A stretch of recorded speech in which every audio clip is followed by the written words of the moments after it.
Hello, welcome to A Plus Academy. Today we are going to start the exercise 1.2 solutions. हमने previous videos में exercise 1.1 की थी and 1.1 की introduction, solutions and 1.2 की introduction भी हमने देख ली थी. तो 1.2 की हम solutions आज इस वीडियो में करेंगे. तो अगर आपने previous videos नहीं देखी हैं तो उनका लिंक आपको डिस्क्रिप्शन में मिल जाएगा, आप वहाँ से भी देख सकते हैं. So let's start with the solutions of exercise 1.2. First question क्या है आपका, express each number as a product of its prime factors. कुछ नहीं करना आपको इस क्वेश्चन में, आपको कुछ नंबर्स दिए हुए हैं, इनकी प्राइम फैक्टराइजेशन करनी है. तो फर्स्ट हम देखते हैं नंबर कौन सा दिखा है, 140. 140 की आप प्राइम फैक्टराइजेशन करेंगे तो क्या आंसर्स आएंगे इसके. सिंपली आप जैसे छोटी क्लासेस में करते थे वैसे ही आपको ऐसे करना है और इसके कुछ जो भी फैक्टर्स होंगे वो आपको दिखाने हैं. 2, 3 एंड 5. तो ये किससे जाएगा, 5 पर ही जाएगा. 7 और 7 1 जा 7. तो 140 के आप क्या फैक्टर्स लिख सकते हैं, 2 into 2 into 5 into 7. Next is 156. 156 जो है आप इसको 2 पर देखेंगे पहले.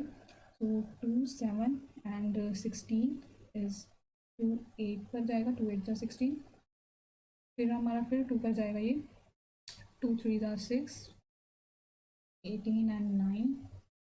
3 पर जाएगा ये 13. अब 13 सिर्फ अपने टेबल में ही आता है तो 13 1 जा 13. तो 156 कैसे आप इसको एक्सप्रेस कर सकते हैं प्राइम फैक्टराइजेशन में, 2 into 2 into 3 into 13. Next is your 3825.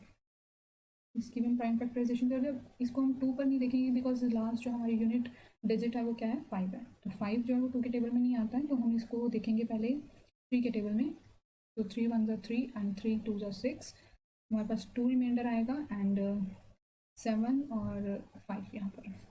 Then फिर ये 3 पर ही जाएगा. 3 4 जा एंड 3 2 जा 15 एंड ये 5. तो अभी हम चेक कर लेते हैं 3 पर जाएगा या नहीं. नहीं, ये 5 पर जाएगा. तो 5 8 एंड 5. तो 85 ये भी अब 5 पर ही जाएगा. 5 1 जा 5. हमारे पास कितना रिमाइंडर आएगा, 3 और ये 7. 17 भी एक प्राइम नंबर है तो ये 17 पर ही जाए. तो हम इसको कैसे लिख सकते हैं, 3 8 2 5 3 into 3 into 5 into 5 and into 17.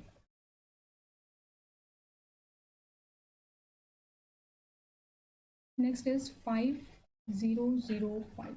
तो ये हमें देखने में पता चल रहा है पहले 5 पर ही जाएगा. तो 5 करेंगे तो क्या आएगा, 1001. देन हम देखेंगे कौन से टेबल पर जाएगा, 6 7 7 पर. 7 1 जा 7 एंड 3 तो 30 हो जाएगा एंड 4 यहाँ पर 28. तो 2 143 आएगा. 143 एंड 9 पर भी नहीं जाएगा. 11 11 1 जा 11 एंड 3 हाँ 33 जो 3 पर है. और 13 तो किसी पर भी नहीं जाता, ये अपने टेबल पर ही जाएगा. 13 1 जा 13. तो आप इसको कैसे लिख सकते हैं, 5005 is equals to 5 into 7 into 11 into 13. तो अभी यहाँ पर हमारे पास जो नंबर है वो क्या है, 7429. इसका हम फैक्टराइजेशन करेंगे तो ये नंबर जो हमारा जो डिविजिबल होगा ये 17 से होगा. तो 17 यहाँ पर हम देख लेते हैं 17 का टेबल. इंटू 2 14 आएगा और 34. 17 इंटू 3 21 और यहाँ पर 5. 17 इंटू 4 28 एंड 4 5 6 68. तो यहाँ पर ये 4 पर जाएगा और 68 आएगा. तो 68 74 में से आप 68 माइनस करोगे तो कितना आंसर आएगा, 68 माइनस किया तो यहाँ पर 14 माइनस 8 इज 6. तो जो ये आपके पास 2 बचा हुआ है ये आपका नीचे आ जाएगा. प्रॉपरली डिवाइड करके देखोगे तो आपको इजीली हो जाएगा. 62 होगा हमारे पास. तो अब 17 के टेबल में हमने 62 देखना है कि कहाँ पर है, या फिर इससे कोई छोटा जो नंबर है वो देखना है. तो 62 तो यहाँ पर ये क्या है, क्योंकि 4 पर तो हमारे पास 68 आ रहा है तो हम 3 पे जाएंगे. तो 3 यहाँ पर लिखा और 51. तो 51 62 में से 51 माइनस करेंगे तो हमारे पास आंसर कितना आएगा, 11 आएगा. तो यहाँ पर ये जो लास्ट में 9 है वो भी यहाँ पर नीचे आ जाएगा जब आप डिवाइड करेंगे लॉन्ग डिवीजन से. तो 119 हो जाएगा. तो 17 इंटू 7 जो जब करेंगे तो हमें क्या मिलेगा, 49 7 + 4 कितना हो जाएगा हमारा 11। तो ये हमारा प्रॉपरली डिवाइड हो गया है। कौन से नंबर पर गया है 7 पर। तो अब ये जो नंबर है हम इसको देखेंगे ये किससे डिवाइड होगा। तो ये हमारा 19 से डिवाइड होगा। तो 19 इंटू 2, 8 इंटू 9 18 और 38, 19 इंटू 3 करते हैं, पहले देखते हैं। तो 3 9 27, 3 और ये 2 57 हो गया। तो ये भी नहीं जाएगा। तो 19 को पहले हम 2 से करेंगे। तो 43 माइनस 38। बहुत ज़्यादा कैलकुलेशन है इसमें, ऐसे अगर आप करोगे कंफ्यूज हो जाओगे। तो आप लॉन्ग डिवीजन से भी इसको रफ में अपना सॉल्व कर सकते हैं पहले। तो 13 माइनस 8 कितना आएगा आपके पास आंसर। इट्स 9 10 11 12 13 5। तो आपके पास कितना आया आंसर 5 आया। यहाँ पर आपका कितना हो जाएगा 0। तो यानी कि आपके पास रिमाइंडर कितना आया 5। तो 5 हमारे पास रिमाइंडर आया। जो ये 7 बचा था हमारे पास वो भी हम इसमें ऐड करेंगे यहाँ पर पीछे। तो 57 अब हमने 19 के टेबल में देखना है। तो 19 के टेबल में हमें कहीं 57 मिलता है। तो पहले हम देखेंगे कि एंड डिजिट 7 होनी चाहिए। तो 3 पे देखते हैं, क्योंकि हमारा 3 पे क्या था, हाँ ये हमने किया तो है। 19 इंटू 3 57 आ रहा है। तो 3 यहाँ पर क्या आएगा आंसर। अब 23 जो है वो 23 पर ही जाएगा। तो ये आ गया हमारा फैक्टराइजेशन होगी, प्राइम फैक्टराइजेशन होगी हमारी इस नंबर की 7429। तो ये मैं इरेज कर देती हूँ। यहाँ पर हम इसके फैक्टर्स लिख लेते हैं। ये सब हमने मल्टीप्लिकेशन किया था। आप अपने रफ में कर सकते हैं मल्टीप्लिकेशन यही सब, क्योंकि इसकी जो ये जो क्वेश्चन है ये काफ़ी कैलकुलेटिव है। काफ़ी पहले सोचना पड़ता है कि इसमें हम कौन से टेबल में देखें कि हमारा जो फैक्टराइजेशन है वो ईजीली हो जाए। तो यहाँ पर हम कैसे लिख सकते हैं इसको, 7429 is equals to 17 into 19 into 23। तो ये हो गया आपका फर्स्ट क्वेश्चन। नेक्स्ट क्वेश्चन हम देखते हैं। Find the LCM and HCF of the following pairs of the integer and verify भी करना है जो हमने प्रीवियस वीडियो में देखा था कि LCM into HCF is equals to the product of the two numbers. जो हमें दो नंबर्स दिए हुए हैं उनके प्रोडक्ट के इक्वल होता है एलसीएम और एचसीएफ उन्हीं दो नंबर्स का। पहले हमारे पास नंबर्स कौन से दिए हैं 26 एंड 91। तो 26 का हम प्राइम फैक्टराइजेशन देखते हैं क्या होती है 2 1 एंड ये 13 पर ही जाएगा। तो 26 को हम कैसे लिख सकते हैं 2 इंटू 13। अब 91 है। 91 हमारा 9 पर तो नहीं जाएगा, 7 पर देखते हैं। 7 1 7। तो कितने बचे हमारे पास 8 एंड 9 2 बचते हैं। 21 तो ये 3 तो 13 हुआ। तो 13 अपने टेबल पर ही जाएगा। 91 के हम फैक्टर्स कैसे लिखेंगे 7 इंटू 13। अब यहाँ पर हमें एचसीएफ निकालना है। एचसीएफ क्या होता था, सिर्फ जो कॉमन है, कॉमन हमारे पास क्या है 13 है। अब 13 की जो पावर है वो क्या है 1 1 है। तो कोई कंफ्यूजन वाली इसमें बात नहीं है, सिर्फ 13 ही आपका जो है वो एचसीएफ होगा। एलसीएम अगर हम देखें तो एलसीएम क्या है, जो आपका हमारे पास कॉमन आता है, कॉमन फैक्टर आता है, वो तो हम लिखते हैं। मल्टीप्लाई क्या करते हैं, जो नॉन कॉमन फैक्टर्स होते हैं उन्हें भी हम मल्टीप्लाई करते हैं। तो एलसीएम जो हमारा वो कितना आएगा, इन सबको मल्टीप्लाई करके इज 182। अब वेरीफाई भी करना है कि LCM into HCF is equals to ये जो दो नंबर हमें दिए हुए हैं इन दोनों के मल्टीप्लिकेशन के इक्वल है। तो ये मल्टीप्लिकेशन आप रफ में देख सकते हैं। मैं यहाँ पर आपको करके दिखा रही हूँ कि ये जो दोनों हमारी लेफ्ट हैंड साइड और राइट हैंड साइड है ये हमारी इक्वल ही आएंगी। तो एलसीएम हमारा कितना है 182 है, इंटू एचसीएफ कितना है 13 इज इक्वल्स टू 26 इंटू 91। तो ये जब हम इन दोनों को मल्टीप्लाई करेंगे तो हमारा आंसर आएगा 2366 इज इक्वल्स टू, यहाँ पर भी जब हम इसको मल्टीप्लाई करेंगे तो यही आंसर आएगा 2366। Next question is 510। तो 510 के पहले हम फैक्टर्स बना लेते हैं। 510 के फैक्टर्स क्या बनेंगे, पहले 2 पर, तो 2 एंड तो 2 1 हमारा जो है वो रिमाइंडर आएगा तो 5, फिर हमारे पास 1 रिमाइंडर आएगा, अब फिर से 5। तो अब तो 2 पर जाएगा नहीं। अब हम देखेंगे यहाँ पर 3 पे जाएगा। तो 3 8 24 1 15, तो ये 5 पर। अब ये 5 पर जाएगा। 5 1 5 तो कितना है 35 17, और ये 17 तो अपने टेबल पर ही जाएगा। तो आप कैसे लिख सकते हैं इसको 510 को 2 into 3 into 5 into 17। Next number क्या था हमारे पास 92 था। 92 के भी हम फैक्टर्स कर लेते हैं। क्या क्या आएंगे हमारे पास 2 आएगा, तो 2 4 8 एंड 12, तो ये 6, फिर 2 2 4 एंड 2 3 6, तो 23 तो अपने टेबल पर ही जाएगा। तो इसके 92 के कितने फैक्टर्स बन गए हमारे पास 2 इंटू 2 इंटू 23। इसको आप पावर्स में लिख दो तो 2 की पावर 2 इंटू 23। तो अब HCF क्या आएगा हमारे पास, जो कॉमन है और जिसकी लीस्ट वैल्यू है। तो यहाँ पर आपको कॉमन क्या दिख रहा है, एक 2 दिख रहा है, यहाँ पर भी 2 है और यहाँ पर भी 2 है, लेकिन इन दोनों में से जो लीस्ट पावर वाला है सिर्फ हम उसी को ही लेते हैं HCF अपना। तो ये कितना आ जाएगा 2। HCF हमारा 2 आया।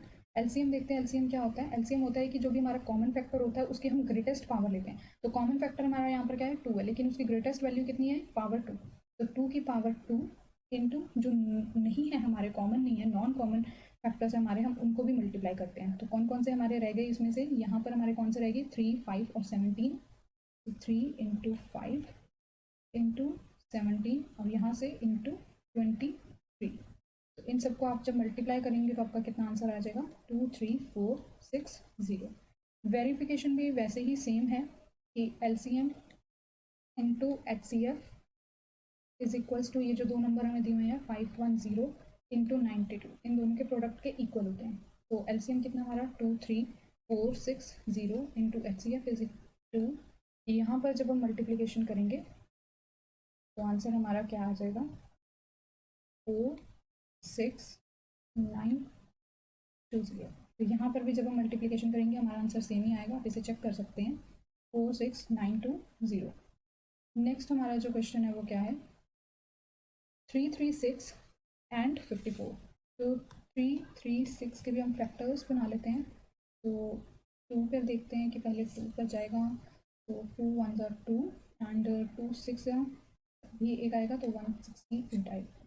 फिर हम 2 पे देखेंगे 2 8 एंड 2 4, फिर 2 पे आएगा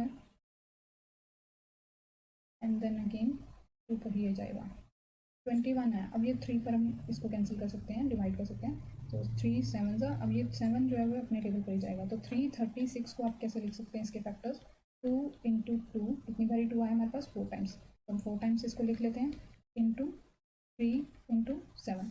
नेक्स्ट हमारे पास कौन सा नंबर है 54 है, इधर कर लेते हैं इसको 54 को 2 2 4 एंड 14, तो ये कितना आ जाएगा 7, तो ये 3 पर जाएगा 27 नहीं 3 पर, हाँ 3 3 9, ठीक है 3 3 9 एंड यहाँ पर भी 3 एंड ये लास्ट में भी 3। तो 3 हमारे पास 54 के जब हमने फैक्टर्स किए हैं तो एक हमारे पास 2 आया है और 3 कितने आए हैं 3 टाइम्स। तो 3 इंटू 3 इंटू 3। पावर्स में आप लिख लो 2 की पावर कितनी आ जाएगी 4 इंटू 3 की पावर 1 इंटू 7 की पावर भी कितनी है 1। यहाँ पर 2 की पावर 1 इंटू 3 की पावर 3।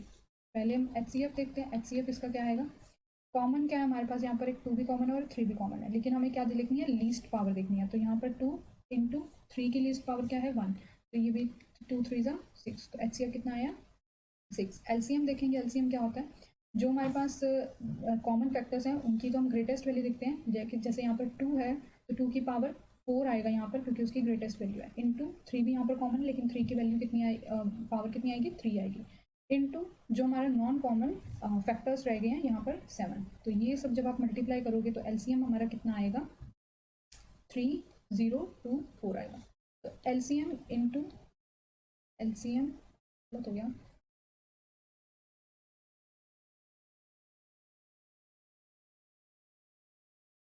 तो LCM into HCF is equals to 336 into 54। LCM हमारा कितना है 3024 into HCF is 6 is equals to 336 multiply by 54। तो इसका जो आंसर आएगा वो कितना आएगा 18144। तो ये हमारा राइट हैंड साइड भी सेम आंसर आएगा 18444। तो ये हमारा हो गया सेकंड क्वेश्चन। अब हम देखते हैं थर्ड क्वेश्चन हमारा क्या है। Find the LCM and HCF of the following integers by applying the prime factorization method. अब यहाँ पर आपको 3 नंबर्स दिए हुए हैं, इन तीनों नंबर्स के आपको प्राइम फैक्टराइजेशन से LCM और HCF निकालने हैं। तो पहले हम देखते हैं 12 का कैसे हम फैक्टराइजेशन कर सकते हैं 2, यहाँ पर 6 एंड 3, तो ये 3। तो 12 को आप कैसे लिख सकते हैं is equals to 2 into 3। Then 15, 3 पर आप ये जाएगा 5 और ये 5 पर, तो 15 के कितने फैक्टर्स हमारे पास आए 3 इंटू 5। लास्ट इज 21, तो ये 3 पर जाएगा 3 7 और ये 7 1 7, तो 21 के कितने आए 3 इंटू 7। तो अब आपको आ गया होगा कि HCF और LCM कैसे निकालते हैं। तो HCF यहाँ पर कितना होगा, 2 कॉमन है, किसी में नहीं है कॉमन, 3 कॉमन हमें दिखाई दे रहा है, तो HCF हमारा कितना आ जाएगा 3। और LCM कितना आएगा, जो हमारा कॉमन है 3 इंटू बाकी जितने भी हमारे नॉन कॉमन बच गए हैं, तो 2 इंटू 2 इंटू 5 इंटू 7।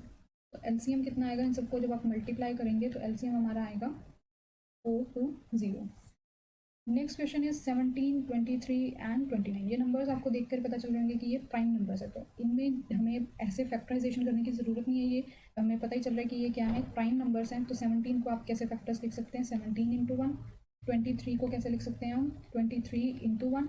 एंड 29 को कैसे लिख सकते हैं, 29 इंटू 1। अब यहाँ पर आपको HCF निकालना है, तो HCF कितना आएगा 1, क्योंकि यहाँ पर 1 जो है वो कॉमन है इन तीनों में। LCM कितना होगा, यहाँ पर जो कॉमन है 1 इंटू जो नॉन कॉमन है, यानी कि 17 भी होगा, 23 भी होगा एंड 29 भी होगा। तो इन तीनों की जो मल्टीप्लिकेशन होगी वो आपको क्या आंसर देगी, 11339। तो LCM हमारा कितना आएगा, 11339। नेक्स्ट क्वेश्चन क्या है हमारे पास, 8, 9 और 25। तो 8 की जब आप फैक्टराइजेशन करोगे तो कितना आएगा, 8 2 4 जा 2 2 जा एंड 2 1 जा 2। तो 8 तो आपको वैसे भी पता है कि क्या होता है, 2 का क्यूब होता है, 2 इंटू 2, 2 का क्यूब। 9 को भी आप ऐसे लिख सकते हो कि 3 का स्क्वायर है, 3 स्क्वायर हो गया। 25 भी आपको पता है किसका स्क्वायर होता है, 5 का स्क्वायर होता है, तो 5 into 5 is equals to 5 square. अब यहाँ भी आपको क्या कुछ कॉमन दिख रहा है, नहीं, कुछ भी कॉमन नहीं दिख रहा, लेकिन 1 है जो कि कॉमन है, जिसे हम लिखते नहीं है।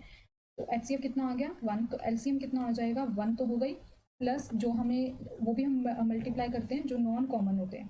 तो नॉन कॉमन हमारे पास यहाँ पर कौन से, 2 की पावर 3 इंटू 3 की पावर 2 इंटू 5 की पावर 2। इनको हम ऐसे लिख लेते हैं 8 इंटू 9 इंटू 25। तो इनका आंसर कितना आएगा हमारे पास, LCM इज 1800। तो ये हमारा क्या आ जाएगा, LCM आ जाएगा। Next question is 4th। Given that HCF of 306 and 657 is 9, find the LCM। HCF हमें गिवन है और दो नंबर्स भी हमें गिवन है, LCM हमने निकालना है। जो हम पहले एक्सप्रेशन देख चुके हैं वेरीफाई, जिससे हम अपने क्वेश्चंस को करते हैं, वही उसी से ही हम निकालेंगे। तो HCF इंटू LCM किसके इक्वल होता है, 306 इंटू 657। HCF आपको दिया हुआ है तो वैल्यू पुट कर दो 9 into LCM is equals to 306 into 657। तो यहाँ पर हम LCM लिखेंगे और 9 जो है वो हमारा क्या हो जाएगा, डिवाइड हो जाएगा इंटू 657 डिवाइडेड बाय 9। अब यहाँ पर आपको क्या करना है, कैंसिल आउट करनी है, 9 को डिवाइड करना है यहाँ पर। तो 9 को हम देखेंगे पहले, यहाँ पर इसको डिवाइड करते हैं, तो 9 7 63, तो 63 यहाँ से हम माइनस करेंगे, कितना आपके पास बच जाते हैं, 2 बच जाते हैं।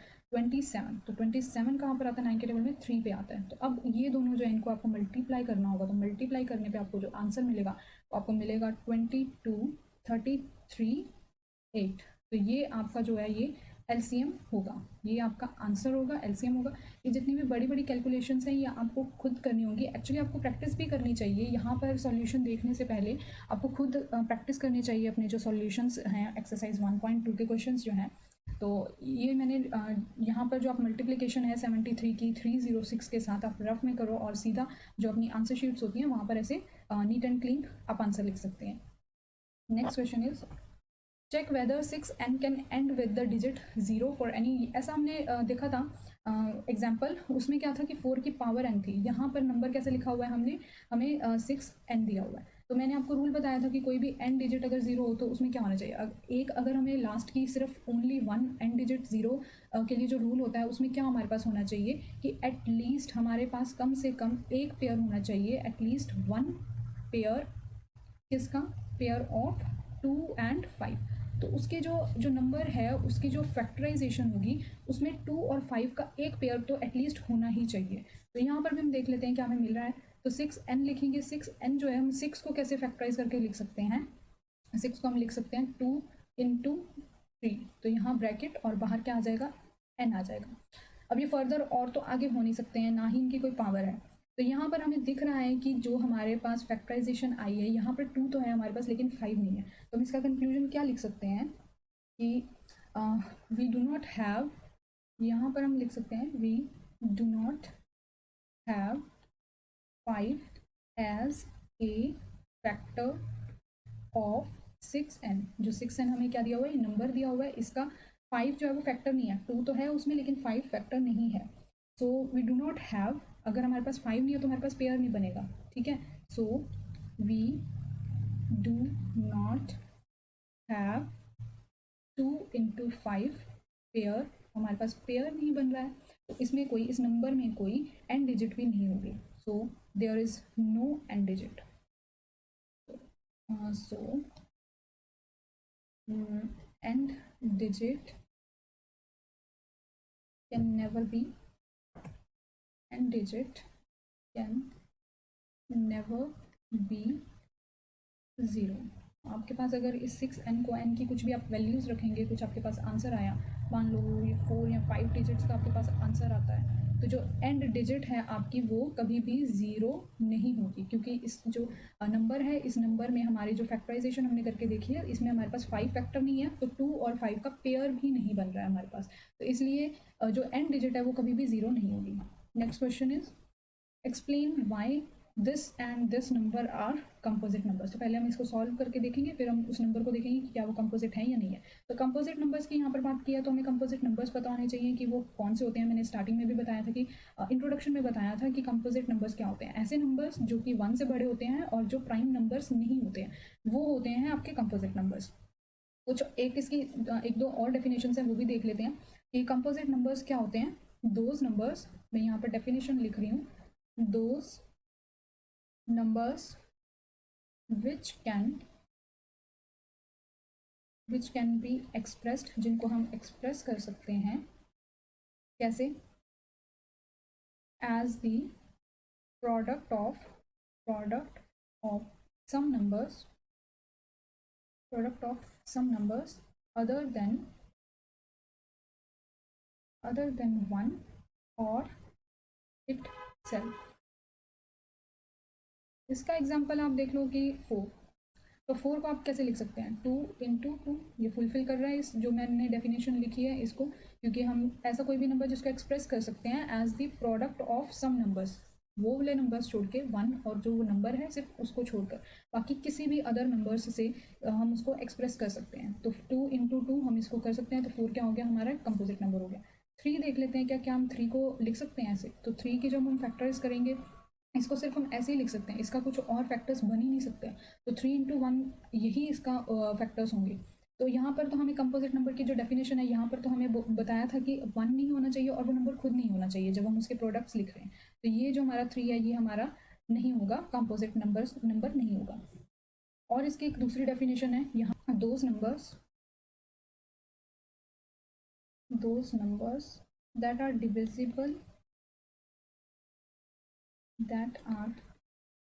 divisible by some numbers other than 1 or itself। तो यहाँ पर भी सेम वही चीज़ है कि ऐसा कोई भी नंबर जिसको आप डिवाइड कर सकते हैं किसी और दूसरे नंबर्स से 1 और उसी नंबर को छोड़कर।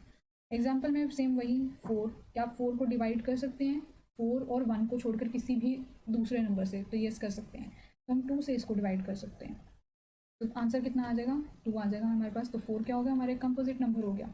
अब मैंने 3 लिया है एग्जाम्पल, तो 3 यहाँ तो 3 से डिवाइड होगा, यहाँ तो 1, तो ठीक है 1 से तो हो ही जाएगा, सभी होते हैं 1 से डिवाइड। तो ये क्या हो जाएगा, इसको 3 को अगर आप डिवाइड करने की सोचो किसी और दूसरे नंबर से, तो ये नहीं होगा। तो 3 यहाँ पर क्या है, ये कंपोजिट नंबर नहीं है। तो हम ऐसे ही जो हमारा क्वेश्चन है इसको भी हम क्या करेंगे, सॉल्व करेंगे। पहला हमारा नंबर जो क्या लिखा हुआ है, 7 into 11 into 13 प्लस 13, मल्टीप्लाई करेंगे हम, यहाँ पर क्या आएगा 77 into 13 प्लस 13, और फिर से इनको मल्टीप्लाई करेंगे, हमारे पास आंसर आ जाएगा 1001 प्लस 13 प्लस करेंगे तो क्या आंसर है हमारे पास आएगा यहाँ पर 4 एंड 1 और ये 0 1। अब इसके फैक्टराइजेशन करो, कि फैक्टराइजेशन करेंगे तो हमारे पास क्या क्या आएगा, 2 into 3 into 13 into 13, जो हमने कंपोजिट नंबर्स की अभी डेफिनेशन देखी थी उसमें क्या देखा था कि कोई भी नंबर है हमारे पास वो 1 और अपने आप को छोड़कर क्या उसके कोई दूसरे नंबर्स जो है वो मल्टीप्लिकेशन प्रोडक्ट हैं या नहीं है। तो यहाँ पर आपको इस नंबर में दिख रहा होगा कि 2, 3, 13 यहाँ पर क्या है, ये कुछ दूसरे नंबर्स हैं जिनको मल्टीप्लाई करके हमें ये वाला नंबर जो है वो ऑब्टेन हो रहा है। तो ये क्या होगा कि yes it is a composite number. तो ये हमारा क्या हो जाएगा, एक कंपोजिट नंबर हो जाएगा। वैसे हम ये दूसरे को देखेंगे, ये क्या लिखा हुआ है 7 into 6 into 5 into 4 into 3 into 2 into 1। तो ये 7 से रिवर्स चल रहा है ये मल्टीप्लिकेशन। अगर आपने फैक्टोरियल्स वगैरह किए होंगे तो आपको पता होगा कि 5 का फैक्टोरियल क्या होता है, 6 का एंड 7 का। तो यहाँ पर 7 का फैक्टोरियल बन रहा है, तो 7 का फैक्टोरियल क्या होता है 5040 प्लस 5। 5 प्लस करेंगे, हम ऐड करेंगे तो कितना आंसर आएगा 5045।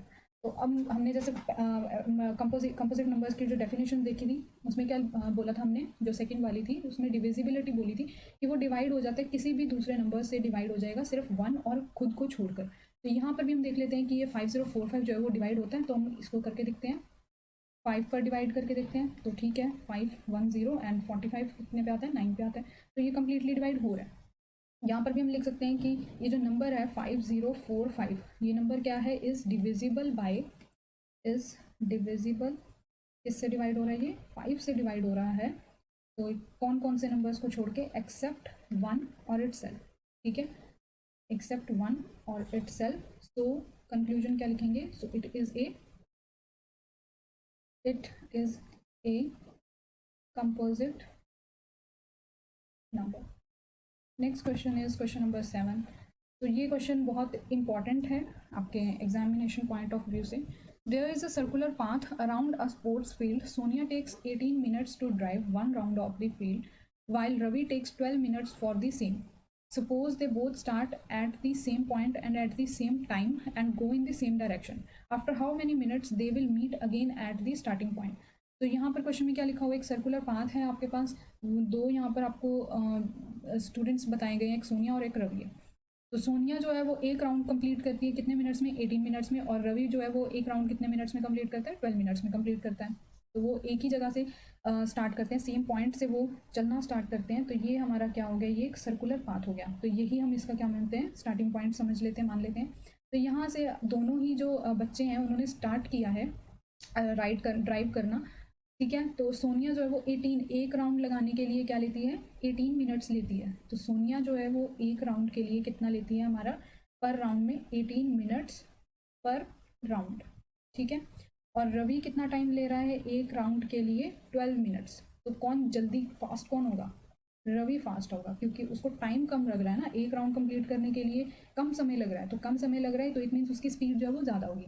अब उन्होंने क्या क्वेश्चन हमें पूछा है, उन्होंने ये भी बोला है कि एक ही डायरेक्शन में वो ड्राइव कर रहे हैं और सेम टाइम पर चले हैं और सेम पॉइंट से उन्होंने स्टार्ट किया। After how many minutes will they meet again at the starting point. अब एक यहाँ पर चीज़ दी हुई है उन्होंने कि कहाँ पर मीट करेंगे, वो स्टार्टिंग पॉइंट पर ही हमें उनका मीट जब वो करेंगे, आफ्टर हाउ मेनी टाइम्स, कितने टाइम बाद वो वहाँ पर इस पॉइंट पर ही वो मीट करेंगे, किसी और पॉइंट पर नहीं इस क्वेश्चन में पूछा, ये स्टार्टिंग पॉइंट पर ही पूछा है कि स्टार्टिंग पॉइंट पर वो कब मीट करेंगे, कितने टाइम बाद मीट करेंगे। तो सपोज हमें नहीं पता कि अब सोनिया ने कितने राउंड्स लिए हैं, तो हम ऐसे भी देख सकते हैं कि एक राउंड कंप्लीट किया तो कितना टाइम लगा, 18 लगे मिनट्स।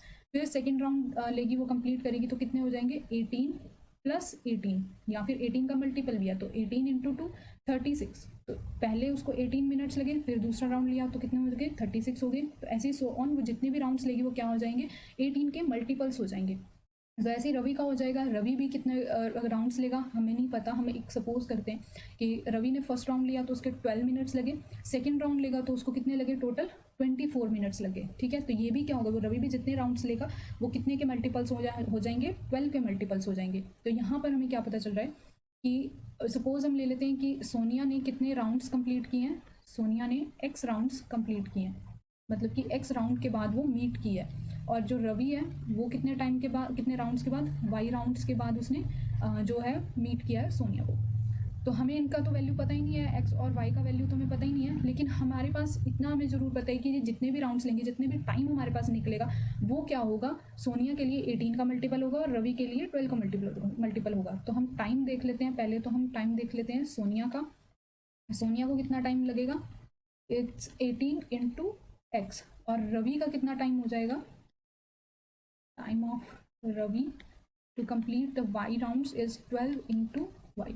अब ये हमें पता है कि ये जितने भी उन्होंने राउंड्स लिए हैं वो 18 के मल्टीपल हैं, और जितने भी रवि ने राउंड्स लिए हैं वो 12 के मल्टीपल्स हैं। तो यहाँ पर हमें क्या है कि मीटिंग बताना है उनकी कब होगी, कितने टाइम बाद होगी, वो भी स्टार्टिंग पॉइंट पर ही। तो यहाँ पर हमें क्या देखना है कि ये 18 के मल्टीपल्स हैं और ये 12 का मल्टीपल है रवि के लिए। तो जो भी इनमें इसके जो भी मल्टीपल्स आएंगे 18 और 12 के जो भी मल्टीपल्स आएंगे, तो उनमें जो भी हमारा कॉमन होगा, जो हमारा कॉमन होगा, फर्स्ट कॉमन जो भी हमारा मल्टीपल होगा, वो उससे हमें पता चल जाएगा कि ये इतने मिनट्स बाद एक दूसरे को मीट करेंगे, वो भी कहाँ पर, स्टार्टिंग पॉइंट पर। तो यहाँ पर हम जैसे इनके मल्टीपल्स देख लेते हैं कि मल्टीपल्स क्या होंगे, पहले 18, फिर 36 एंड 54, और 12 के मल्टीपल्स कितने हो जाएंगे हमारे पास, 24 एंड 36, यहाँ पर सो ऑन। तो यहाँ पर आपको दिख रहा है कि 36 और 36 जो है ये क्या है, कॉमन आ रहा है। तो आफ्टर 36 मिनट्स ये एक दूसरे को क्या करेंगे, मीट करेंगे। ये तो हमारा हो गया कि हमने जो मल्टीपल्स हैं 18 और 12 के, उससे हमने देखा जो लॉन्ग डिवीजन है। यहाँ पर अगर हम देखें जो एक्चुअल में जो हमारा आंसर आएगा वो कैसे आएगा कि जो 18 है 12 है उसका हम क्या लेंगे, एलसीएम लेंगे। एलसीएम क्यों लेंगे हम यहाँ पर, क्योंकि हमें जो 18 और 12 का जो राउंड्स हैं वो क्या है, 18 के मल्टीपल है और 12 के मल्टीपल है। तो यहाँ पर हमें क्या देखना है, जो इनमें कॉमन आएगा, क्योंकि आप यहाँ पर भी देख रहे हैं 18 और 12 में भी यहाँ पर देख रहे हैं, जो पहले यहाँ पर लीस्ट कॉमन आ रहा है, लीस्ट, ठीक है, क्योंकि वो क्या बोल रहे हैं कि स्टार्टिंग पॉइंट पर हमें टाइम देखना है कि स्टार्टिंग पॉइंट पर जब वो मीट कर रहे हैं तब कितने टाइम बाद वो मीट कर रहे हैं।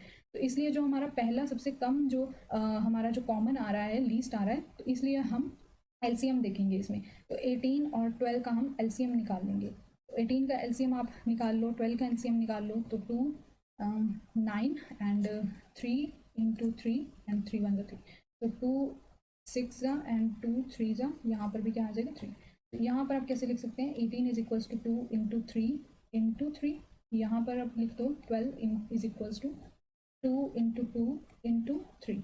एलसीएम निकालना है हमें, तो हमारा एलसीएम कितना आएगा, जो कॉमन है उसकी ग्रेटेस्ट पावर, तो ग्रेटर पावर तो सबकी 1 ही है, तो हम कॉमन जो है हमारे पास वो क्या है, एक तो ये 2 है और एक ये 3 है, तो 2 इंटू 3 लिखेंगे। इंटू जो नॉन कॉमन हमारे रह गए हैं वो कौन से, एक 3 है और एक 2 है, तो 3 इंटू 2, कितना आंसर हमारे पास आएगा, 2 2 4 इंटू 3 3 9, तो 4 9 36। तो आफ्टर 36 मिनट्स क्या होगा, ये मीट करेंगे Sonia and Ravi at the starting point.